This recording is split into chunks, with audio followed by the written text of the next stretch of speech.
It's InfoWars Nightly News. Be sure and check the website, InfoWarsNews.com and PrisonPlanet.tv/news.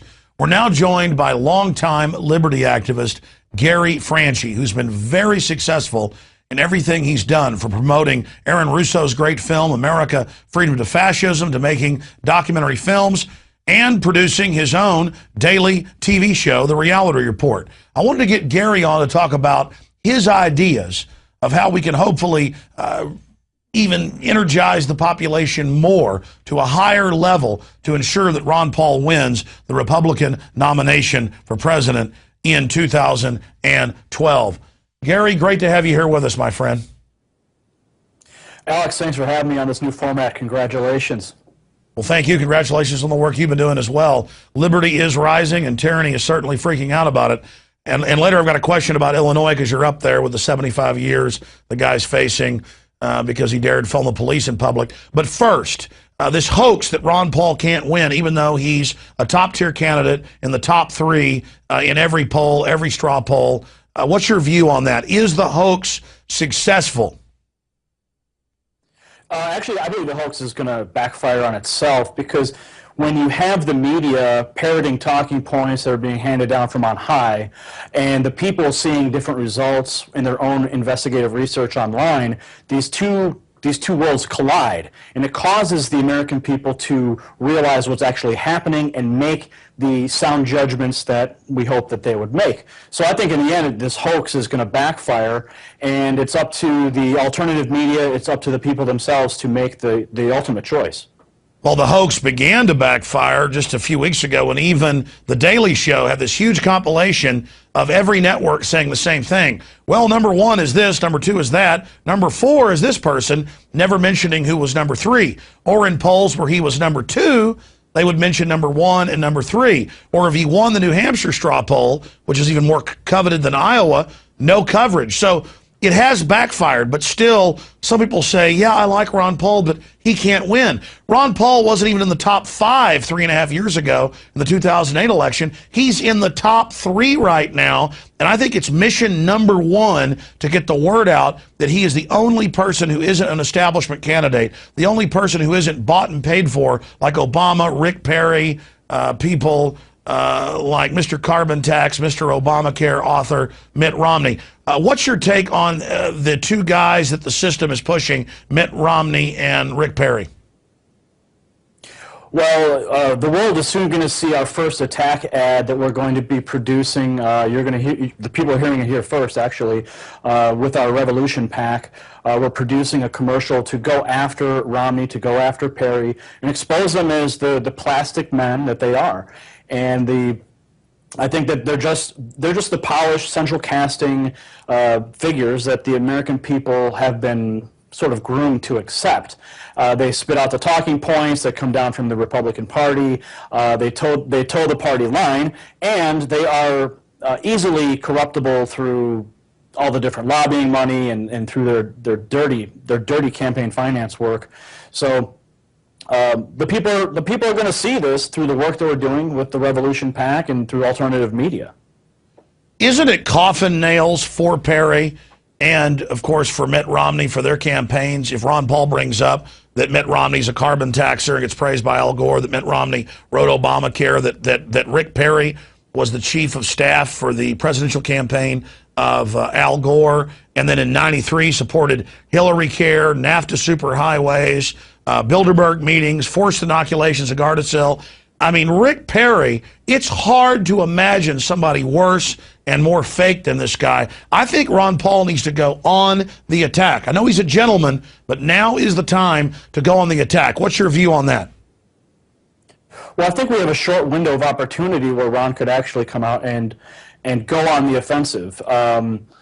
You know, those two candidates, Rick Perry and Mitt Romney, they have so much baggage. They have so many angles that we could pierce their armor with. That, I mean, you went down a whole laundry list. Ron Paul, I believe he should go on the attack, but there's two schools of thought. You know, taking the high road, and then there's people that can go on the offensive, like we can, through different media outlets, through different PACs and organizations. We can do the dirty work and the heavy lifting that Ron Paul just can't do.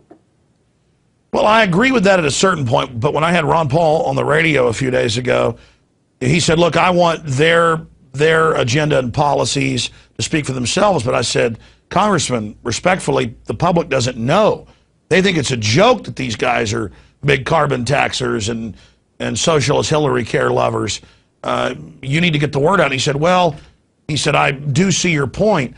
And so I think it's important for Ron Paul himself to come out against these guys. And when Ron Paul finally agreed with me was when I said, look at Rick Perry coming out and saying he's now against the Federal Reserve. This shows how successful the message of liberty has become, that Ron Paul isn't just some voice in the wilderness, that establishment neocons are now having to basically take on his political colorations. I think Ron will have an opportunity if his handlers allow him to take the gloves off.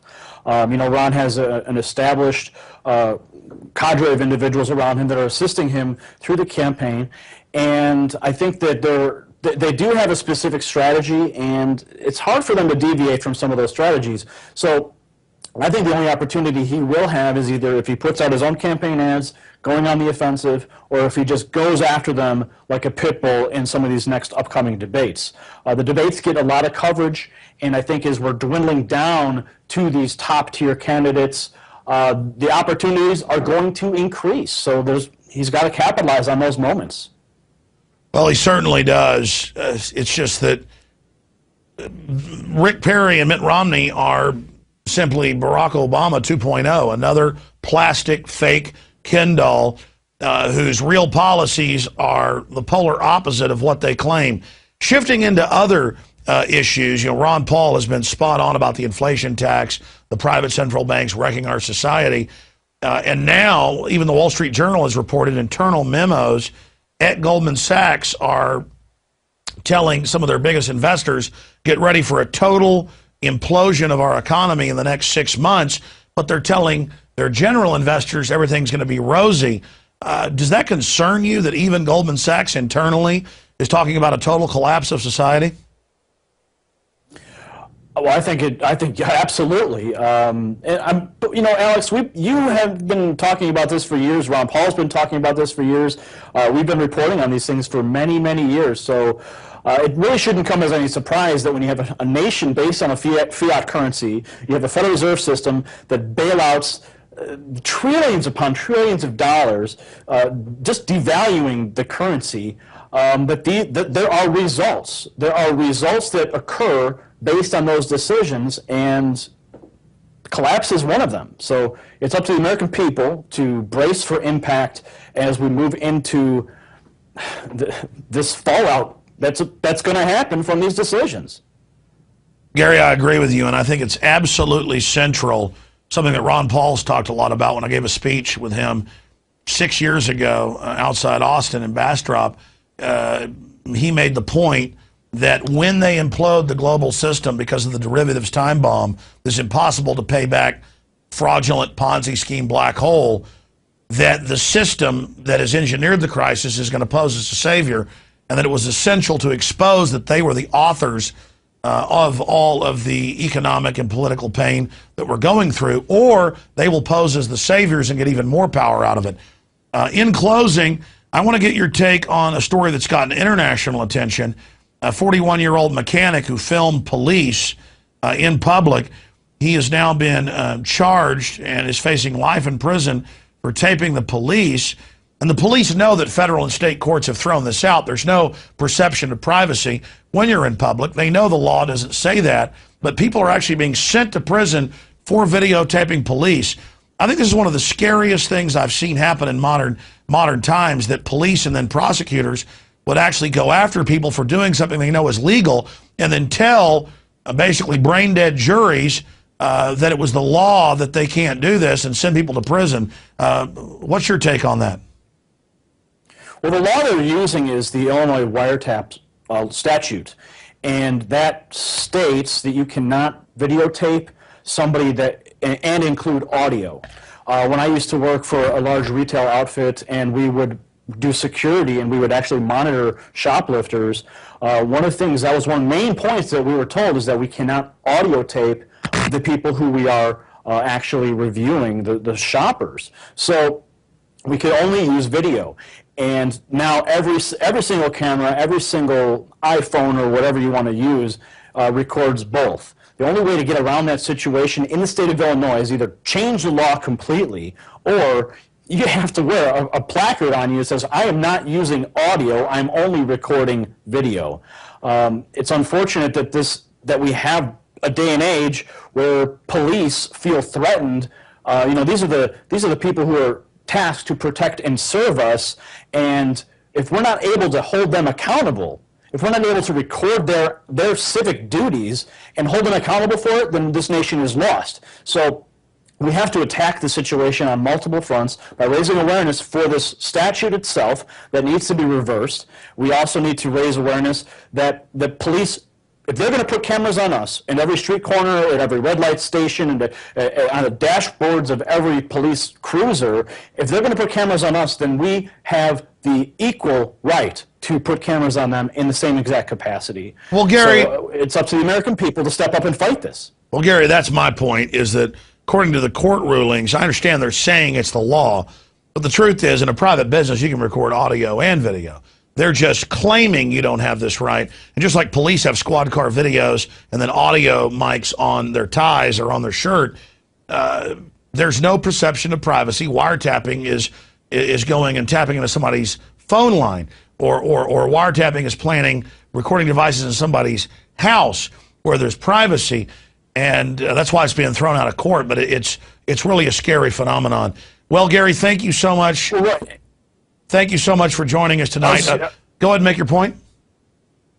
I was just going to say they're misapplying the law by stating that the wiretapping is being done through a camera with a microphone, and you just stated that it has to be done through a telephone of some sort. Exactly. That's what's scary about this, is that they know the courts have been throwing this out for years with 12 states trying this, and the system doesn't care. They just keep going and going and going. Well, folks can find out more at your different websites. Tell us about the reality report briefly, and then also the new political PAC you've set up to try to run ads nationally going after those that are demonizing Ron Paul.